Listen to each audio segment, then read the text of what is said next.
আসন্ন ত্রয়োদশ জাতীয় নির্বাচনকে ঘিরে দেশব্যাপী জমজমাট প্রচারণা চলছে। বিভিন্ন দল ও স্বতন্ত্র প্রার্থীরা ভোটারদের দিচ্ছেন নানান প্রতিশ্রুতি। ভোটারদের মধ্যেও গণ অভ্যুত্থান পরবর্তী ভিন্ন রাজনৈতিক আকাঙ্ক্ষা তৈরি হয়েছে। পূর্বের ফ্যাসিবাদী কাঠামো ভেঙে একটি কার্যকর জবাবদিহিমূলক রাষ্ট্র কাঠামো গড়ার প্রত্যাশা করছেন তারা। দর্শক, এই মুহূর্তে জামালপুর সদর উপজেলায় আছেন সহকর্মী খালিদ হাসান। আমরা এখন সরাসরি চলে যাচ্ছি তার কাছে। নিরুফার, আপনি যেমনটা বলছিলেন যে আমি এই মুহূর্তে আছি জামালপুর জেলায়। জামালপুর আমি যেখানে আছি এটি তুলসীর চর এলাকা। এটি জামালপুর সদর আসনের মধ্যে পড়ে, তো খুব বেশি দূরে নয় জামালপুর সদর। পাশ দিয়েই ব্রহ্মপুত্র নদী বয়ে গেছে এবং মানুষের জীবনমান বহুকাল থেকেই কিন্তু এই প্রকৃতি নদীমাতৃক এই পরিবেশ এটির উপর অনেকাংশেই প্রভাব পড়েছে মানুষের। মানুষ আগে যেমনটা ভাবতো, আগে মানুষ ভোটের অধিকার নিয়ে ভাবতো, মূলত তাদের নিজস্ব কিছু চিন্তাভাবনা, নিজস্ব চাওয়া পাওয়া এসব নিয়ে। কিন্তু এখন মানুষ দেশ নিয়ে ভাবে, দেশের শাসন ব্যবস্থা নিয়ে ভাবে, রাষ্ট্র কাঠামো নিয়ে ভাবে। সেই চিন্তায় কিন্তু আমরা দেখেছি, আমরা যখন বিভিন্ন এলাকায় দেখছিলাম মানুষ শুধু কেবলমাত্র তার এলাকার উন্নয়ন হবে কিংবা তার জীবনমান উন্নয়ন হবে সেই বিষয়টি কিন্তু মানুষ ভাবছেন না। মানুষ শাসন ব্যবস্থা নিয়ে ভাবছেন, মানুষ রাষ্ট্র কাঠামো নিয়ে ভাবছেন। সেই জায়গা থেকে নতুন এক ধরনের প্রত্যাশা মানুষের মধ্যে তৈরি হয়েছে। আমি যেখানে আছি সেটি জামালপুর শহর থেকে, সদর থেকে খুব বেশি দূরে নয়, হয়তো ৮-১০ কিলোমিটার দূরে। এবং যে গণ অভ্যুত্থান হয়েছে ২৪-এর, সেখানে কিন্তু এই শহরে তীব্র আন্দোলন গড়ে তোলা হয়েছিল ফ্যাসিবাদী কাঠামোর, ফ্যাসিবাদী শাসন ব্যবস্থার বিরুদ্ধে। এখানে সরকারি যে আইন শৃঙ্খলা বাহিনী সেই সময় তারাও ব্যাপক দমনপীড়ন করেছে।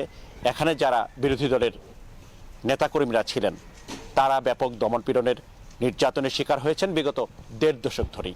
সেই জায়গা থেকে মানুষের মধ্যে, বিভিন্ন দলের নেতাকর্মীদের মধ্যে এক ধরনের প্রত্যাশা, এক ধরনের আকাঙ্ক্ষা তৈরি হয়েছে যে আগের বিগত যে ফ্যাসিবাদী কাঠামো সেখানে তারা ফেরত যেতে চান না। তো আমরা এই মুহূর্তে কিছুক্ষণ আগে এখানে একটি নির্বাচনী সমাবেশ চললো, আমরা এটি পেয়ে গেছি।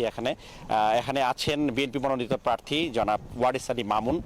আপনার কাছে একটু জানতে চাই যে এখানকার, আপনি সদরের আসন, সবার চোখ থাকে, এখানে নির্বাচনী পরিবেশটা কেমন?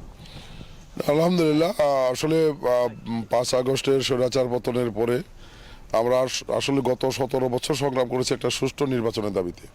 সঙ্গত কারণেই ৫ আগস্টের পরে মানুষের প্রত্যাশা যে এবার একটি নির্বাচন অবাধ, সুষ্ঠু, নিরপেক্ষ হবে, জনগণ অবাধে ভোট দিবে, ভোটাররা কেউ বাধা দিতে পারবে না। সেই স্বপ্ন নিয়ে আমরা এগোচ্ছি। মানুষের মধ্যেও আমরা সেই প্রত্যাশা দেখছি। একই সাথে মানুষের প্রত্যাশা যে দীর্ঘ ১৭ বছর ফ্যাসিস্টের বিরুদ্ধে আমরা সংগ্রাম করেছি, দুর্নীতির বিরুদ্ধে, দুঃশাসনের বিরুদ্ধে সংগ্রাম করেছি। এই দুর্নীতি, দুঃশাসন, ফ্যাসিস্ট আগামী দিনে বাংলাদেশের মানুষ দেখতে চায় না, যেটা তাদের নির্বাচনের মতামতের প্রতিফলন ঘটাবে বলে আমরা মনে করি।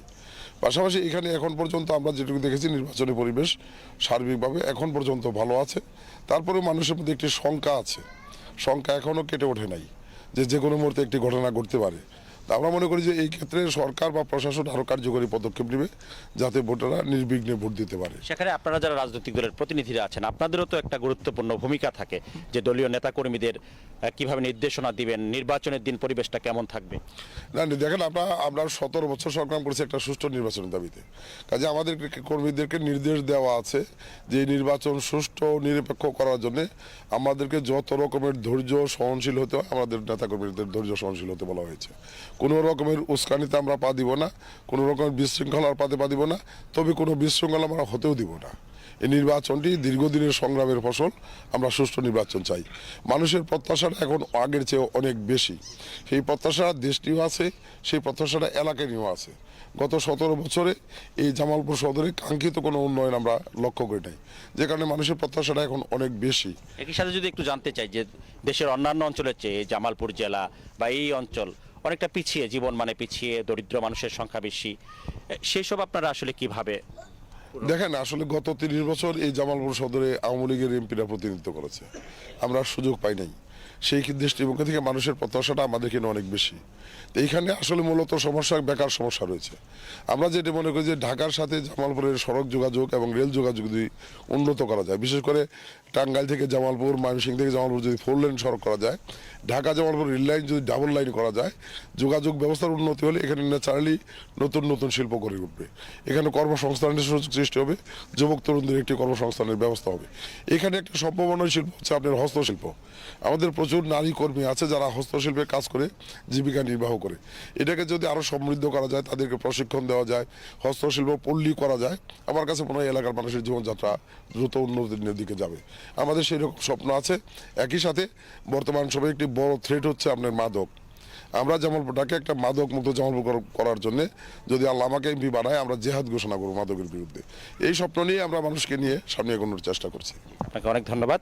তো নীলুফার, আপনি শুনতে পাচ্ছেন যে জনপ্রতিনিধিরা তারা কিন্তু প্রতিশ্রুতি দিচ্ছেন, তারা শেষ সময়ে একেবারে চষে বেড়াচ্ছেন বলা যায় ভোটারদের মন জয় করার জন্য।